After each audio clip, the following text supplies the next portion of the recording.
আল্লাহ তাদের এই ইচ্ছা এবং শক্তি সামর্থ্য আল্লাহ দিনের জন্য কবুল করুন। আগামী দিনে আমরা এই ৫৫,০০০ বর্গ মাইলের ছোট্ট বাংলাদেশটিকে একটি সুন্দর এবং আদর্শ রাষ্ট্র যাতে উপহার দিতে পারি, আমরা যতই চেষ্টা করি কোনো চেষ্টাই ফলপ্রসূ হবে না যতক্ষণ না আল্লাহ আমাদের এই প্রচেষ্টাকে কবুল করেন। আল্লাহর দ্বীনের বিজয় অবস্থা অনুসরণ করে আমাদের ত্যাগ কুরবানি আমরা পেশ করতে পারি। আল্লাহ আমাদের এই ছোট্ট শক্তিকে ওই বৃহৎ শক্তির উপর বিজয় করবেন ইনশাআল্লাহ আমরা দেখব। আল্লাহ যেন আমাদেরকে কবুল করে। আলহামদুলিল্লাহ রাব্বিল আলামিন। এই পর্যায়ে আমাদের সামনে শুভেচ্ছা বক্তব্য রাখছেন ডিএমখালী ইউনিয়নের সাবেক চেয়ারম্যান এবং সিদ্ধার্থ কলেজের বারবার ম্যানেজিং কমিটির সভাপতি ছিলেন আমাদের আজকে যারা এখানে এসেছেন আমি দেখতেছি সবাই যুবক, 25 থেকে 30-40 বছরের বয়সের মধ্যে। আমার বয়স 75। আমি আপনাদেরকে দেখে আমি অত্যন্ত উজ্জীবিত আর উজ্জীবিত হয়েছি, আমি অনুপ্রাণিত হয়েছি, অনেক শক্তি আমার অন্তরে আজকে জাগৃত হয়েছে আপনাদের উপস্থিতিতে। আমরা রাজনীতি করেছি, আওয়ামী লীগ, বিএনপি, জাসদ, বাসদ, অন্যান্য পার্টি, এই পার্টিগুলির মূল মন্ত্র যে ছিল সেই 4টা মূল মন্ত্রের মধ্যে ঘূর্ণার মধ্যে ছিল সেগুলো গণতন্ত্র, সমাজতন্ত্র, জাতীয়তাবাদ, ধর্মনিরপেক্ষতা। ভাই আমার এই 4টা মতবাদ ছিল ইসলামের দৃষ্টিতে, শরীয়তের দৃষ্টিতে কুফরি মতবাদ। আজকে আমরা যারা উপলব্ধি করেছি যে ওইটা খারাপ, যেমন ইসলাম একমাত্র বাংলাদেশের ইসলামিক দল যারা একটা দেশকে নেতৃত্ব দেওয়ার মতো যোগ্যতা অর্জন করেছে ইনশাআল্লাহ। কাজে আপনারা অতীতের এই সব কুফরি মতবাদকে ত্যাগ করেছেন, তওবা করে আগামীতে আমরা যতদিন বেঁচে থাকবো আমরা এই নিয়ন্ত্রণ করি যে আমরা যতদিন বেঁচে থাকি আমরা যেন এই দেশে কোরআন ও সুন্নাহ অনুযায়ী এই দেশটা পরিচালিত হয়, আমরা সেখানে আমরা দৃঢ় প্রতিজ্ঞ থাকবো। আপনারা আজকে যে উপস্থিত হয়েছেন এই লোকগুলি যদি ঐক্যবদ্ধ হন, দৃঢ় সংকল্পবদ্ধ হন, তাহলে নড়িয়া যে আজকের যে অবস্থা ভালো প্রকাশ হচ্ছে না, ইনশাআল্লাহ আমার মনে হয় যে 15 দিনের মধ্যে নড়িয়ার সমস্ত আনাচে কানাচে এই জামাত ইসলামের দাঁড়িপাল্লার আওয়াজ ধ্বনিত হবে। কাজে আপনারা ঐক্যবদ্ধ হবে থাকবেন এই আশাই করি। আজকে আমাদের চতুর্দিকে আওয়াজ শোনা যাচ্ছে, যেখানে যায় সেখানে একটা আওয়াজ শোনা যায় যে জামাতে ইসলামের অবস্থা ভালো, দাঁড়িপাল্লার অবস্থা ভালো। ইনশাআল্লাহ আমরা আমাদের বিজয় যদি আনতে পারি তাহলে আমরা বিজয় উপকৃত হতে হবে। ওরা একটা আয়াত আছে, নাসরুল মিনাল্লাহি ফাতহুন কাবীর ওয়া বাশশিরিল মুমিনিন, আল্লাহর সাহায্য এবং বিজয় উত্তরসন্ন। আমরা যদি ইনশাআল্লাহ এই বিজয় আমাদের ধার প্রান্তে, আমরা যদি এই বিজয়কে যদি আমাদের লক্ষ্যে পৌঁছতে চাই তাহলে আমাদের দৃঢ় প্রতিজ্ঞ হতে হবে এবং আমাদের ত্যাগ স্বীকার করতে হবে। আমাদের কোনো ভয় ভীতি করলে চলবে না। মুসলমান যারা, পবিত্র মুসলমান যারা, তারা আল্লাহকে যারা ভয় করে তারা কোনো মানুষকে ভয় করে না। আমাদের অন্তর থেকে সমস্ত ভয় ভীতি, লোভ লালসা, প্রলোভন এগুলি উপেক্ষা করে আগামী দিনে আমরা দাঁড়িপাল্লার পক্ষে কাজ করব। সামনে বক্তব্য রাখবেন জনাব হাফেজ ইলিয়াস হোসেন ভাই। একমাত্র একটাই, সেটা আমরা সন্তুষ্টি অর্জন, আমার আখেরাতের মুক্তি, এটা আমাদের মূল অর্জন। আমরা চাই যে এই দেশে আপ্রাণ চেষ্টা করে আমাদের যতটুকু সক্ষমতা আছে সেই সক্ষমতা দিয়ে আমরা চেষ্টা করি আল্লাহ দিনকে সামনের দিকে এগিয়ে নেওয়ার জন্য আমরা আমাদের রায়টাকে সেভাবে আল্লাহ দিনের পক্ষে দেওয়ার চেষ্টা করব। এতে করে আমি যেন আমাদের দিন আল্লাহ রাব্বুল আলামিন সন্তুষ্ট অর্জন করে যেন জান্নাতে যেতে পারি, এই টার্গেট নিয়ে আমাদের কাজ করতে হবে। আল্লাহ রাব্বুল আলামিন আমাদেরকে মৃত্যু পর্যন্ত আল্লাহর এই দিনই কাঠার সাথে যেন থেকে কাজ করার তৌফিক আল্লাহ আমাদেরকে দান করেন। আমাদের নড়িয়া থেকে আমাদের কিছু সংখ্যক ভাই আসছেন এখানে আমাদের বাংলাদেশ জামাত ইসলামে যোগদান করার জন্য। আলহামদুলিল্লাহ, এটা আমরা অত্যন্ত গর্বিত। আমাদের ভাইরা সঠিক দিন বলছে, এই জন্য ভাইদেরকে অন্তরের অন্তরস্থল থেকে অনেক ধন্যবাদ মোবারকবাদ জানিয়ে আমি আমার সংক্ষিপ্ত বক্তব্য শেষ করছি। বিগত 24 সালের 5ই আগস্টের পূর্বে এমন একটা পরিবেশ ছিল যে একজন জামাত কর্মী সে পরিচয় দিতেও সাহস পাইল না, সে জামাত করে। কিন্তু মহান আল্লাহ 5ই আগস্টের পরে এমন একটা পরিবেশ সৃষ্টি করে দিয়েছে এখন মানুষ ইচ্ছে করে জামাত থেকে ভাবিত হচ্ছে ইনশাআল্লাহ। কিন্তু মানুষ জানে জামাত কি। জামাত হচ্ছে এমন একটা ফ্যাক্টরি যেখানে এমন মানুষ তৈরি করা হয়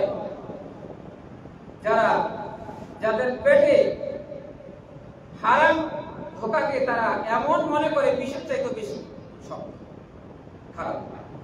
জামাতের পক্ষ থেকে ইতিপূর্বে যারা এমপি হয়েছেন, মন্ত্রী হয়েছেন, তাদের চরিত্র সবার জানা। তাদের বিরুদ্ধে 1 টাকা দুর্নীতির অভিযোগ নেই। বাংলাদেশের মানুষ 90% জন মুসলমান। আমি বিশ্বাস করি এদের মধ্যে বেশিরভাগ মানুষই চায় যে দেশটা আল্লাহর কোরআন এবং সুন্নাহ মোতাবেক চলুক, কিন্তু তাদের এই চাওয়াকে কিভাবে বাস্তবায়িত করবে সেই পথ তারা খুঁজে পায় না। আল্লাহর মেহেরবানিতে 5ই আগস্টের পূর্বে আল্লাহ পাক এমন একটা পরিবেশ সৃষ্টি করে দিয়েছেন, তারা এখন পথ খুঁজে পায়। তারা এখন বুঝে গেছে যে দেশটা কাদের দ্বারা পরিচালিত হলে দুর্নীতিভাবে চলবে এবং দেশের মানুষ ভালো থাকবে। তা আমি শুধু সবার কাছে যারা আজকে নতুন যোগদান করতে যাচ্ছে, তারা বয়সে খুবই তরুণ, তাদেরকে আমরা আজকে প্রাণ করে দোয়া করব তারা যেন সত্যিকার ভাবে এই দিনে আন্দোলনের পথে টিকে থাকতে পারে।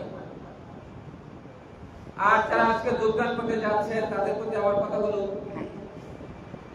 যে আমরা যেহেতু আল্লাহর জমিনে আল্লাহর দিন প্রতিষ্ঠার আন্দোলনে শরীক হতে যাচ্ছি, এটি একটি মহৎ কাজ। যেমন আল্লাহর হুকুম আন আকিমুস সালাহ, নামাজ কায়েম করো। আমরা কিভাবে নামাজটা কায়েম করি? নিজেরা নামাজের জন্য যে সূরা কিরাত আছে এগুলো শুদ্ধভাবে শিখি, নিজেরা নামাজ আদায় করি এবং পরিবারের লোকজনকে নামাজ পড়ার জন্য উৎসাহিত করি, সমাজের মানুষকে নামাজ থেকে ডাকি। এটাই আমরা বুঝি নামাজ কায়েম করার সহজ সরল অর্থ। ঠিক এমনই একটা হুকুম আল্লাহর হুকুম আর আকিমুদ্দিন, এই দিন কায়েমের জন্য যারা চেষ্টা করে তারা টোটাল ইসলামকে প্রতিষ্ঠার জন্য চেষ্টা করে। এই দিনের মধ্যে নামাজ আছে, রোজা আছে, হজ আছে, যাকাত আছে, আল্লাহর সমস্ত হুকুম আহকাম এর মধ্যে আছে।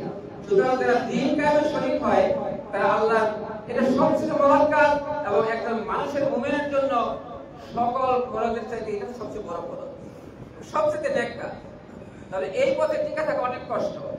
তা আজকের এই তরুণদেরকে আমরা সবাই প্রাণ করে দোয়া করব তারা যেন সত্যিকার অর্থেই আল্লাহর দিনকে প্রতিষ্ঠা করতে পারে, এই জন্য তারা টিকে থাকতে পারে। এবং এই জন্য তাদের উচিত প্রথমে তাদের নিজের দিকে তাকানো, নিজেদের মধ্যে আগে দিন প্রতিষ্ঠা করতে হবে, নিজের আগে দিনের পথে চলতে হবে। যেমন একটু ভালো বিল্ডিং তৈরি করতে হলে ভালো রাজমিস্ত্রির দরকার, ঠিক তেমনি যারা ইসলামী রাষ্ট্র প্রতিষ্ঠা করতে চায় তাদের নিজেদের সেভাবে ইসলামের ব্যাপারে তাদেরকে এগিয়ে আসতে হবে, নিজেদেরকে আগে ইসলাম মেনে চলতে হবে। আর নাইলে কিন্তু আমার দাওয়াত কেউ কবুল করবে না। যে আমি নামাজটি নিজের থেকে ডাকি কিন্তু আমি নিজেই মানি না, এটাও সবসময় খেয়াল রাখবো। তো মহান আল্লাহর কাছে আমরা এই বলে দোয়া করবো তারা যেন নিজেদেরকে ইসলামী আন্দোলনের প্রকৃত কর্মী হিসাবে প্রতিষ্ঠিত করতে পারে। বিশিষ্ট সমাজসেবক জনাব শহীদুল ইসলাম রানা ভাই আমাদের সামনে বক্তব্য রাখবেন। আমরা এই ভাই ইনশাআল্লাহ আমাদের নাম থেকে জামাত ইসলামের প্রত্যেকটা কর্মসূচি আমরা সফল করার জন্য আমাদের আন্দোলন হয়েছি ইনশাআল্লাহ। আর আমাদের সামনে কর্মী থাকবে, অনেক ছেলেমেয়ে আছে ওরা করে না, কিন্তু আমাদের সাপোর্ট আমাদেরকে এবং সামনে যাওয়ার জন্য ধাবিত করে আমাদের জায়গায় বলবে যে ভাই এখানে বসে আপনাদেরকে দরকার, কিন্তু ওই ছেলেগুলা নিজে নিজে করছে। আমাদের এলাকায় কিছু চক্র আছে যারা রাত্রেবেলা পুলিশ রাত্রেবেলা পুলিশ আছে, অনেক ধরে নিয়ে যায়। আমরা আমাদের সাথে যুক্ত তাদেরকে কিছু আমাদের সাহায্য সহযোগিতা করে, সারা হয় তারা কোনো রাত্রিতে যুক্ত হয় সামনে বক্তব্য নিয়ে আসছেন জনাব মোশাররফ হোসেন, সাবেক জেলা সভাপতি মুন্সিগঞ্জ এবং চামটা ইউনিয়নের সম্ভবত চেয়ারম্যান পদপ্রার্থী জামাত ইসলামের পক্ষ থেকে। আমাদের চামটা ইউনিয়ন থেকে আগত বিভিন্ন এলাকার যুবক ভাইয়েরা, আসসালামু আলাইকুম ওয়া রাহমাতুল্লাহি ওয়া বারাকাতুহু। সম্মানিত ভাইয়েরা, আজকে যে সকল ভাইয়েরা আমাদের এই সংগঠনে তথা আজকে দেশের এই সার্বিক পরিস্থিতি বিবেচনা করে যুবক ভাইয়েরা সিদ্ধান্ত নিয়েছেন যে আমরা ইসলামের পক্ষে আগামী দিনে আমরা কাজ করব, আমি চামটা ইউনিয়নের পক্ষ থেকে সে সকল ভাইদেরকে শুভেচ্ছা ও মোবারকবাদ জানাচ্ছি এবং আমি আহ্বান করব আজকে আমাদের এই সংসদীয় আসনের সম্মানিত সংসদ সদস্য প্রার্থী আমাদের শ্রদ্ধাভাজন স্যারকে যে আমাদের চামটা ইউনিয়নে তথা আশপাশে বিভিন্ন এলাকায় এই শব্দ ফ্যাসিস্ট হয়ে জন্মেছে, এ সকলদেরকে আমরা কিভাবে প্রতিহত করতে পারি। আজকে যুব সমাজ তারা কোনো রাজনৈতিক দল করে না, কিন্তু তাদেরকে আজকে হয়রানি করা হচ্ছে, তাদেরকে বাড়িতে থাকতে দেওয়া হচ্ছে না, তাদেরকে বিভিন্ন ট্যাগ লাগিয়ে তাদেরকে গ্রেফতার করে জেলে ভরা হচ্ছে। আমি এই চামটা ইউনিয়নের পক্ষ থেকে এবং যুবক ভাইদের পক্ষ থেকে আমাদের সম্মানিত এমপি প্রার্থী আমাদের স্যারকে আহ্বান জানাবো, তিনি যাতে এই যুবকদেরকে আশ্বাস করেন এবং তাদেরকে সর্বদা বিপদ আপদে এবং সার্বিকভাবে তাদের পাশে থাকে এবং তারাও কথা দিয়েছে ইনশাল্লাহ আমাদের সাথে থাকবে এবং তারা সদল বলে এই নির্বাচনে দাঁড়িপাল্লার প্রতীকের সাথে কাজ করবে ইনশাল্লাহ। আমি সেই আহ্বান রেখে আমি আমার কথা শেষ করছি। আমার তৌফিক ইল্লা বিল্লাহ। এরপর আপনাদের সামনে বক্তব্য নিয়ে আসছেন ফরিদপুর জেলার সম্মানিত সুরা ও কর্ম পরিষদ সদস্য, আইন ও মানবাধিকার বিষয়ক সম্পাদক, আমাদের সখীপুরের সন্তান যারা অ্যাডভোকেট দাওয়াত সিদ্দিক আহমদ। জামাত ইসলামের যোগদান অনুষ্ঠানে আমার পক্ষ থেকে এবং আমার দল বাংলাদেশ জামাত ইসলামের পক্ষ থেকে আপনাদেরকে শুভেচ্ছা এবং স্বাগত জানাচ্ছি। সম্মানিত উপস্থিতি, আপনারা যে উদ্দেশ্য নিয়ে আসছেন, আপনারা নির্দ্বিধায় নিঃসংকোচে দিবালোকের মতো জানেন জামাত ইসলামী কিরকম একটি সমাজ চায়। আমি একটি হাদিস দিয়ে আমার কথা শুরু এবং শেষ করেছি। আমর ইবনে আস রাদিয়াল্লাহু তাআলা দ্বিতীয় খলিফা ওমর রাদিয়াল্লাহু তাআলার সময় তিনি মিশরের গভর্নর ছিলেন। মিশরের বাৎসরিক একটি দৌড় প্রতিযোগিতা হতো। সেই দৌড় প্রতিযোগিতায় আমর ইবনে আস রাদিয়াল্লাহু তাআলার ছেলে সেকেন্ড হয়েছে আর এক মিশরি হয়েছিল প্রথম। দৌড় প্রতিযোগিতায় গভর্নরের ছেলে হেরে গিয়ে যিনি প্রথম হল তার মাথায় একটা লাঠি দিয়ে আঘাত করেছিল। তখন ওই মিশরি ক্ষিপ্ত হয়ে গিয়ে ওমর রাদিয়াল্লাহু তাআলার দরবারে নালিশ করলেন যে ঘটনা এরকম। ওমর রাদিয়াল্লাহু তাআলা মিশরীকে বললেন যে অমুক মাসের অমুক তারিখে আসবা, মিশরের গভর্নর আসবে, অন্যান্য আমার গভর্নরও আসবেন। যথারীতি সবাই উপস্থিত হলেন। হওয়ার পরে ওমর রাদিয়াল্লাহু তাআলা সাক্ষী শপথ দিলেন। ওমর রাদিয়াল্লাহু তাআলা রায় দিলেন যে সন্তানের এই অপরাধের জন্য ওই ছেলেকে সমান এরকম একটি মাথায় আঘাত করা হলো। আর ওর পিতা আমর ইবনে আস যিনি গভর্নর, তার মাথায় 3টা আঘাত। তখন আমর ইবনে আস রাদিয়াল্লাহু তাআলা বয়োবৃদ্ধ ছিলেন, মাথায় একেবারে নুয়ে পড়েছে। তখন মিশরি বলল যে আমিরুল মুমিনিন, আমি বিচার পেয়ে গেছি, আমি ক্ষমা করে দিলাম। ওমর রাদিয়াল্লাহু তাআলা জোরে মিশরীকে ধমক দিলেন যে তোমার আমর ইবনে আসের অর্থাৎ গভর্নরের মাথায় আঘাত করতেই হবে। বাংলাদেশ জামাত ইসলামী এরকম একটি সমাজ চায়, যেই সমাজে প্রজা মনিব, কৃষক, শ্রমজীবী এবং উচ্চপদস্থ যত বড় হোক সবার অধিকার সমান থাকে। জামাত ইসলামী এমন একটি সমাজ চায় যেই সমাজে দখলবাজি থাকবে না, যেই সমাজে জমি ক্রয় বিক্রয় করতে গেলে কারো দ্বারস্থ হতে হবে না, কারো কাছে জিম্মি হওয়া যাবে না। জামাত ইসলামী এমন একটা সমাজ চায় যেই সমাজে মিথ্যা মামলায় কাকে জড়ানো হবে না, মিথ্যা মামলায় কাউকে আটক করা হবে না। জামাত ইসলামী এটি চায় চাঁদাবাজ মুক্ত একটি সমাজ কায়েম করা। আজকে চাঁদাবাজে অতিষ্ঠ হয়ে গেছে।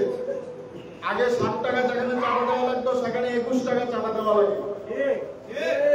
আজকে রন্ধ্রে রন্ধ্রে চাঁদাবাজরা পৌঁছে গেছে।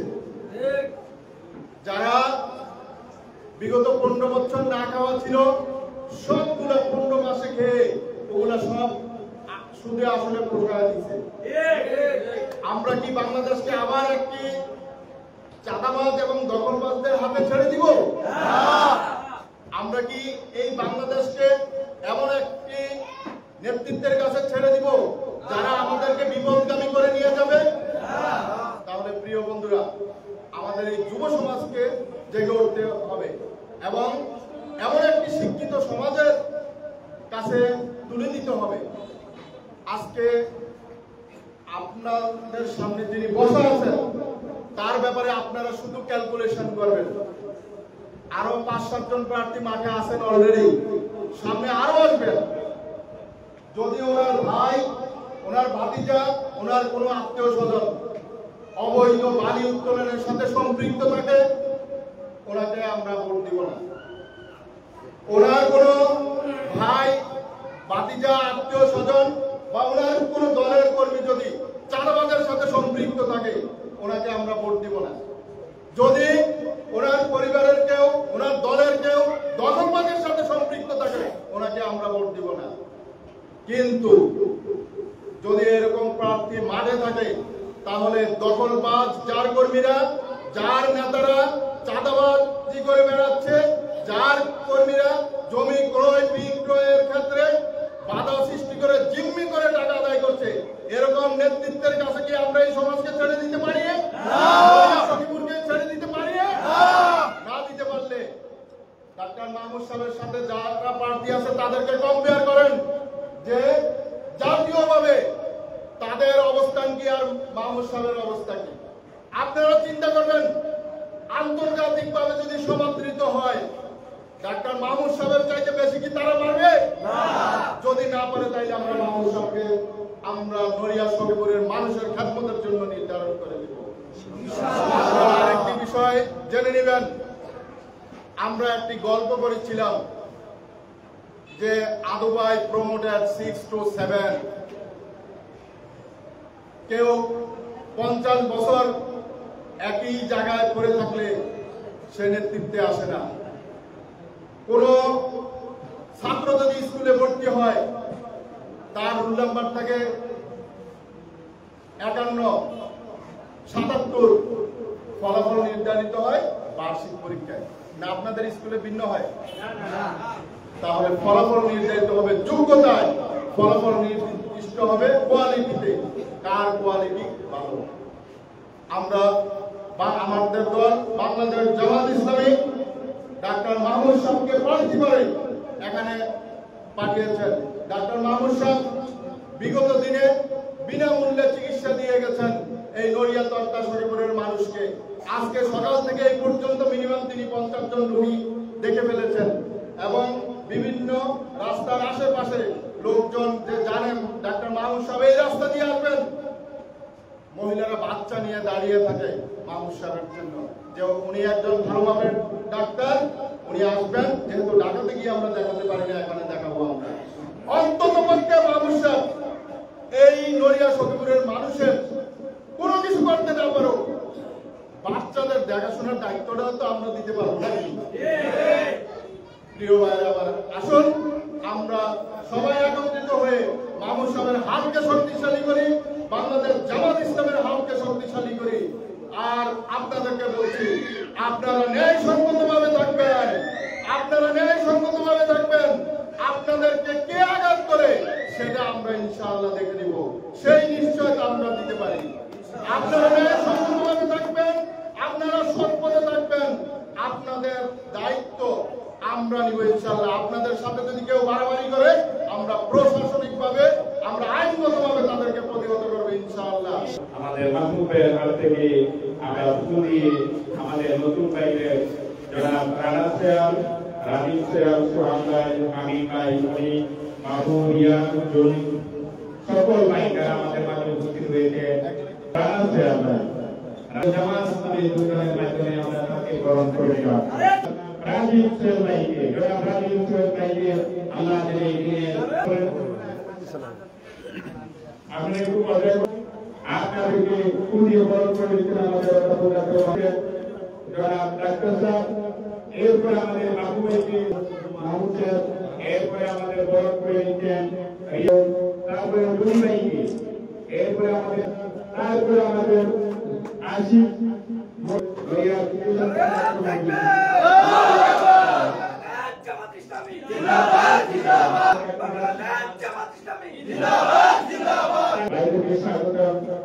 যারা বিপুল ভাই, যারা কাউসার ভাইকে বরণ করে দিচ্ছেন, কাউসার তালুকের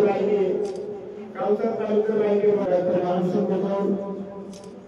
যারা মুজাহিদ নাইম ভাইকে আমরা এখন বরণ করে দিবেন। আমরা সবাইকে আন্তরিকভাবে ধন্যবাদ। আল্লাহ যেন ওমরের মতো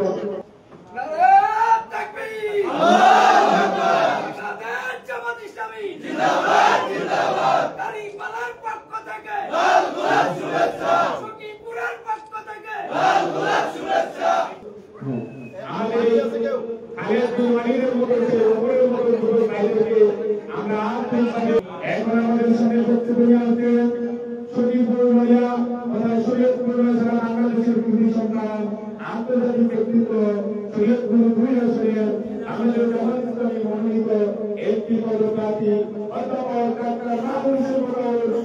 জামাত ইসলামী শুধু একটি রাজনৈতিক দল নয়, জামাত ইসলামী একটি শিক্ষা প্রতিষ্ঠান। আমরা যারা ছাত্র অবস্থায় ছাত্র শিবিরে জয়েন করেছিলাম, আজকে যারা জামাত ইসলামী করছে, তাদের সকলের হৃদয়ে একটা ধর্ম জাগরণ থাকা উচিত যে আমরা দুনিয়ার স্বার্থের জন্য জামাত ইসলামী করছি। আজকে যারা জয়েন করেছেন, আমি তাদেরকে সেদিনের ঘটনা করে দিব।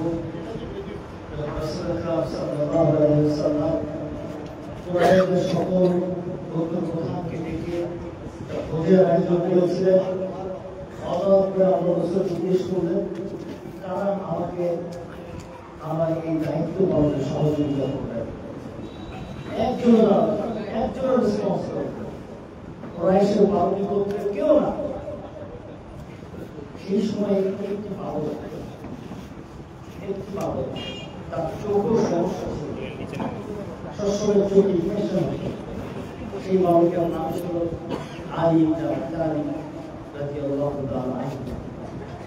এই বাবু দাঁড়িয়ে গেল, বলেছে আমি আপনার সাথে আছি। সকলে হাসাহাসি করছিল, হাসাহাসি করছে। এই চোখের ওয়েলকাম তো ভালো, ঠিক আপনারা জানেন মাত্র 23 বছরের মাঝে এবং আমি যে ঘটনার কথা বলছি তখন থেকে 20 বছরের মধ্যে সমস্ত জাজিরাতুল আরব রাসূলুল্লাহ সাল্লাল্লাহু আলাইহি ওয়াসাল্লামের প্রধানত ছিল। আজকে আপনারা যারা চামড়া থেকে এসেছেন, আপনাদের মনে হবে আমাদের খুব সামান্য অংশ, আমরা অতি সমাজের খুব বেশি শক্তিশালী হতে পারি। আমি জানি না সবার সোশ্যাল স্ট্যাটাস সম্পর্কে আমার এখন পরিষ্কার ধারণা নেই, আপনারা নিশ্চিত যাবেন যে আপনারা একটা বড় ফেসলা করেছেন। আলহামদুলিল্লাহ, বিশ্বাস করুন আপনারা শুধু রাজনীতির কাজ করেন, আপনারা দুনিয়া এবং আখিরাতের কল্যাণের ফয়সালা করেছেন। ইসলাম পরকালীন মুক্তির কথা বলে, আমাদের আখিরাতে মানুষ কিভাবে ভালো থাকতে পারবে সে কথা বলে। এবং ইসলাম বলে যে আখিরাতের কল্যাণ যদি কেউ পেয়ে যায় সেই আসলে সফল কাজ হলো, সেই আসলে জিতে গেল। দুনিয়া ভালো কিন্তু ইসলাম আমাদের দুনিয়া ছেড়ে যাওয়ার কথা বলে, আমাদেরকে দুনিয়া ছেড়ে বৈরাগী হওয়ার কথা বলে না, আমাদেরকে দুনিয়া গঠনের কথা বলেছে, কিন্তু আমাদেরকে বলেছে দুনিয়া বিমুখ। খুব ভালো করে নবগণ বুঝুন। আমি আপনাদেরকে বলছি, আপনাদের মূল লক্ষ্য হবে জান্নাত পাওয়া। সেটা ডাক্তার মাহমুদ হোসেনের হাত ধরে বা যার মাধ্যমে হোক, আমি ডাক্তার মাহমুদের দায়িত্ব হলো লক্ষ্য হলো জান্নাত পাওয়া। সকলের দায়িত্ব হওয়া উচিত, লক্ষ্য হওয়া উচিত কিভাবে সে আদালতে আখিরাতে কল্যাণ পেয়ে যাবে, সফলতা পেয়ে যাবে। যেহেতু ইসলাম আমাদেরকে দুনিয়া ছেড়ে দিতে বলেনি, বরং দুনিয়া বিমুখ, দুনিয়া তুচ্ছ করে যারা দুনিয়া সাজাবার কাজ করে, ইসলাম তাদেরকে সাধুবাদ জানায়। ইসলাম সেই মানুষগুলো চায় যারা দুনিয়াকে সাজাবে কিন্তু দুনিয়ার প্রতি লোভী হবে। আমরা আপনাদেরকে সেই রাস্তা দেখাতে পারবো ইনশাআল্লাহ। আমি আপনাদেরকে কথা দিচ্ছি, আপনারা যদি একনিষ্ঠ হন, ইনশাআল্লাহ এমন রাস্তা পেয়ে যাবেন যে রাস্তায় আপনার দুনিয়াও সুন্দর হবে, আখিরাতও ভালো হবে ইনশাআল্লাহ। বাংলাদেশ আজকে একটা ক্রান্তিকাল অতিক্রম করছে। বাংলাদেশকে বিগত 53 বছরের অন্ধগলি থেকে বের করে আনতে হবে। বাংলাদেশ পথ হারাতে বসেছিল। এদেশের যুবকেরা, এদেশের শ্রমিকরা, এদেশের সাধারণ মানুষেরা তাদের রক্ত এবং অঙ্গ দেওয়ার বিনিময়ে, তাদের রক্ত এবং ঘামের উপরে দাঁড়িয়ে বাংলাদেশ নতুন করে স্বাধীনতা পেয়েছে, নতুন করে পথ খুঁজে পেয়েছে। সে পথের দাবি হলো একটি বৈষম্যহীন, কোটা মুক্ত, দারিদ্রতা মুক্ত, দুর্নীতি মুক্ত, ফেসিবাদ মুক্ত, দখলবাজ মুক্ত, চাঁদাবাজ মুক্ত একটি নবীন বাংলাদেশ। আপনারা আজকে যারা জামাত ইসলামী জয়েন করেছেন, আমাদের হাতকে শক্তিশালী করেছেন, আমি আশা করি আপনারা এই দায়িত্ব অনুভব করবেন। এটা কোনো ছেলে খেলা নয়। হাজার হাজার মানুষ নিহত হয়ে গেল, হাজার হাজার মানুষ বন্ধুত্ব বরণ করলো, আর এরপর বাংলাদেশ একইভাবে চলবে, আগের মতোই চলতে থাকবে, আগের মতোই রাজনীতিবিদরা দুর্নীতিগ্রস্ত থাকবে, আগের মতোই প্রশাসন সরকারের ভূমিকা থাকবে। এটা চলতে পারে না, এটা চলতে দেওয়া যায় না। তাহলে এই শহীদদের রক্তের সাথে আমাদের অকৃতজ্ঞতা করা হয়, বেঈমানি করা হয়, আমরা এটা করতে পারি না ইনশাআল্লাহ। আমি আবার ধন্যবাদ জানাই। আপনারা উপযুক্ত সময়ে একটা সিদ্ধান্ত নিয়েছেন। আপনারা বাংলাদেশের বাক পরিবর্তনে এসে একটি সত্যনিষ্ঠ দলকে সহযোগিতা করার সিদ্ধান্ত নিয়েছেন। এই সংগঠন শহীদের সংগঠন, হাজারো শহীদের রক্তের উপরে এই সংগঠন দাঁড়িয়ে আছে। বাংলার জমি ভিজে আছে এই শহীদদের রক্তে। আমরা এই শাহাদাতের সাথে বেইমানি করতে পারি না। আমরা ইনশাআল্লাহ বাংলাদেশকে গড়ে তুলব। আমি আপনাদের কথা দিচ্ছি, কোন দুর্নীতিবাজ আমার স্পর্শ করবে না, কোনোভাবেই কোনো দুর্নীতি আমার স্পর্শ করবে না। আমি কথা দিচ্ছি, কোন জালিম আমার আশেপাশে রাখতে পারবে না। আমি কথা দিচ্ছি, আপনাদেরকে আমি অসহায় করে ছেড়ে যাবো না ইনশাআল্লাহ। আমার সমস্ত টুকু দিয়ে আমি আপনাদের দুনিয়া আখিরাতের কল্যাণের কাজ করব। যত ধরনের সামাজিক অপশাসন, যত ধরনের সাপ্রেশন, যত ধরনের অত্যাচার, এর সামনে আমি দেওয়া হয়ে দাঁড়াবো ইনশাআল্লাহ। উপরওয়ালা আমাকে যে শক্তি সামর্থ্য দিয়েছে, মেধা যোগ্যতা দিয়েছে, আমি সবকিছু নিয়ে আপনাদের পাশে থাকবো। আপনাদের পরিবারগুলোর জন্য আমি যেন ছায়া হয়ে দাঁড়াতে পারি, বাংলাদেশ জামাত ইসলামী যেন ছায়া হয়ে দাঁড়াতে পারে, সে দোয়া, সেই কামনা, সেই শক্তি সামর্থ্য মহাপ্রভুর কাছে প্রার্থনা করে দরখাস্ত জানিয়ে আমি আমার বক্তব্য শেষ করছি। বাংলাদেশ জিন্দাবাদ, বাংলাদেশ জামাত ইসলামী জিন্দাবাদ।